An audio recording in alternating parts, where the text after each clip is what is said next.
Hey, what's up YouTube? Good morning. Today I'd like to talk about a couple of words that I like. Words, expressions. So, I want to try and make a habit of this. Whenever I learn a new word or expression, I want to share it with you guys. Hopefully it'll be useful, and it'll also help me to clear up misconceptions that I may have about words. I actually just made a video about this, doing the exact same thing. And then I went home, I looked up one of the words that I was teaching, and I realized that my conception, my idea of the word was completely off. And that first expression in Spanish was Dorar la píldora. Dorar la píldora. So, this is an expression in Spanish, which the verb dorar means to cover with gold. It can also mean to cook or to brown. So, like you could say dorar el pan tostado, right? Excuse me. Oh. Las alergias, no puede ser. Joder, corto eso. Bueno. So, dorar la píldora. This expression, I thought that it meant the same thing as to gild the lily, but I was wrong. To gild the lily, in English, of course, means taking something that's already perfect and trying to make it better. Okay? So, I was wrong though. Dorar la píldora is a very useful expression, which I guess in British English they say to sugar the pill. Now, I've never heard that in American English, to sugar the pill. But I guess you could think of it as to soften the blow. So, why would you sugar a pill? Well, I guess it's interesting because I take multivitamins and they taste like crap. I take 3 multivitamins, Optimum multivitamins a day, and they taste like crap.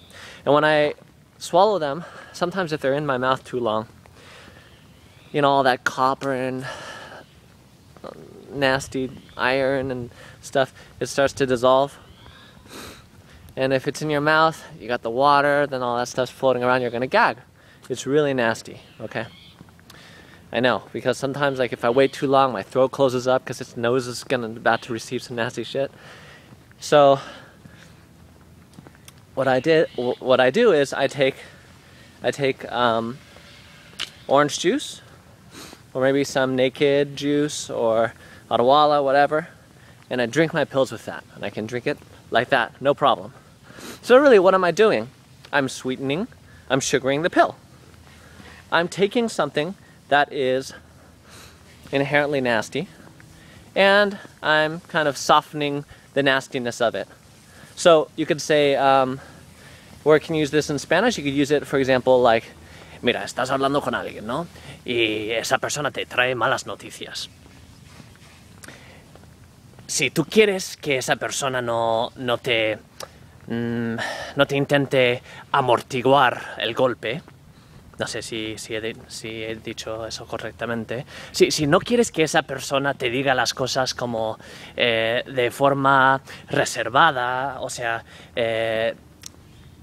si quieres que la persona te diga las cosas como son, entonces dices, no dores la píldora, no me dores la píldora. Tell me like it is, right? Don't try and sugar the pill, don't try and soften the blow, just say it like it is. Right? Dorar la píldora. Alright. The second expression I wanted to go over is another useful expression for these types of things. And that is Darla con queso. To give it with cheese.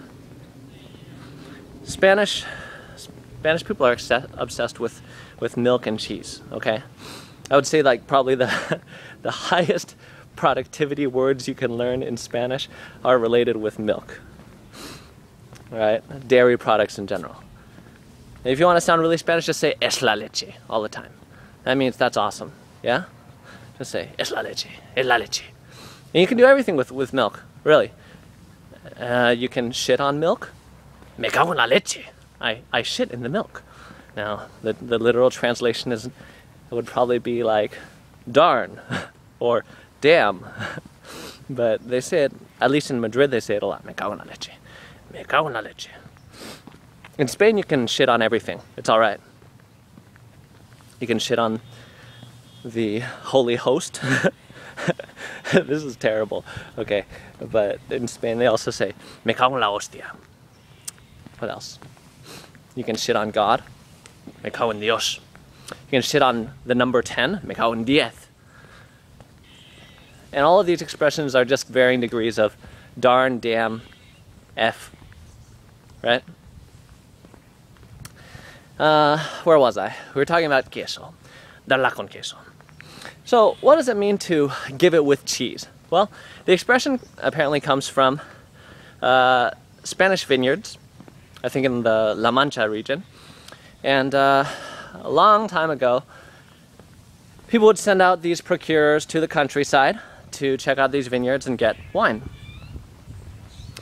And whenever they saw a newbie procurer, somebody that was new at their job, didn't really know what they were doing, what they would do is they would haul out all of the nastiest wine, all the stuff they want to get rid of that they know they can't sell, to a good procurer who knows what he's doing.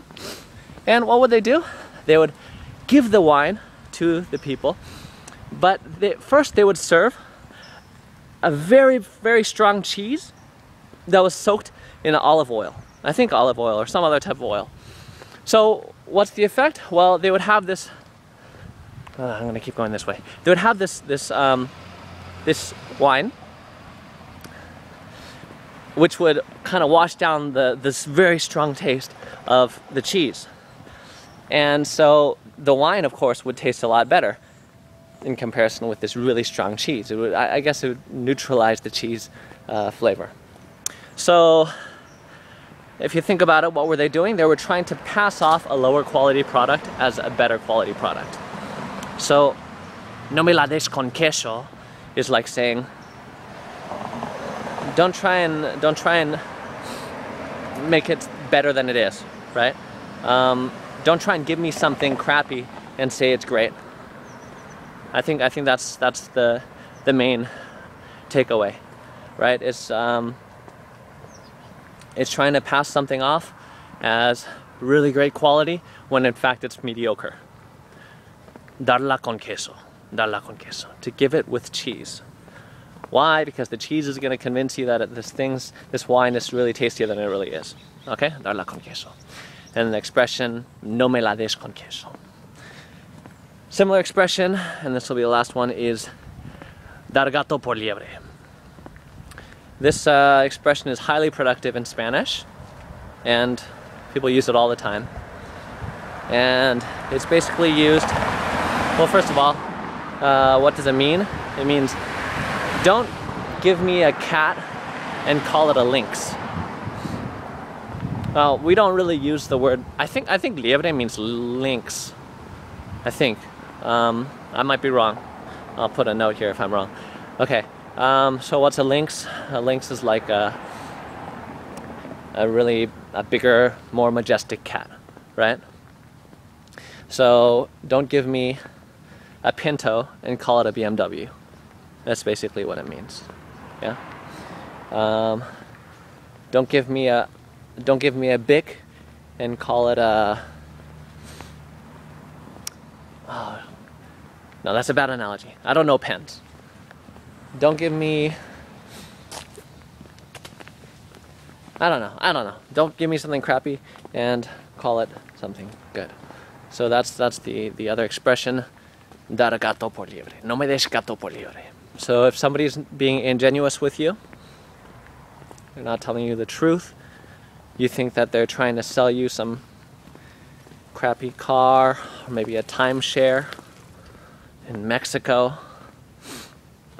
If anybody's been to Cabo San Lucas, anyway, enrollo, no puede ser. Okay, dar gato por liebre. No me des gato por liebre. So, 3 expressions. First one, dorar la píldora, which we can think of as sugaring the pill, or softening the blow, trying to make something that is unpleasant more bearable. Okay, so you could do that with news, for example, by saying, oh, Bill had a little accident. Well, Bill got hit by a truck. I mean, you don't want to. That would be softening the blow, right? Dorar la píldora, sugaring the pill. Literally covering the pill in gold, but don't think of it like that. Think of it as sugaring the pill so it makes it easier to swallow. Yeah, Dorar la píldora. Darla con queso, to give something that's lower quality and try and pass it off as higher quality. And dar gato por liebre, same thing. All right. Hope these were useful for you guys. And por favor, amigos hispanos, si podéis, si os dais cuenta de algún error o desde luego, o sea, todas estas expresiones, hay otras formas de decir lo mismo. Ahora, una pregunta. En inglés, ahora, tenemos una expresión que es to gild the lily. Y eso quiere decir que cuando algo ya está perfecto, o sea, cuando algo es inmejorable, ¿no? Lo intentas mejorar. Literalmente es como dorar o cubrir con oro una rosa. Yo no sé cómo se dice lily en español, eso lo tendré que buscar. ¿Hay alguna forma de decir lo mismo en español? O sea, hacer que algo que sea inmejorable, o sea, hacer que algo inmejorable sea mejor. Bueno, nada, me enrollo. Un abrazo y charlamos más adelante. Chao, adiós.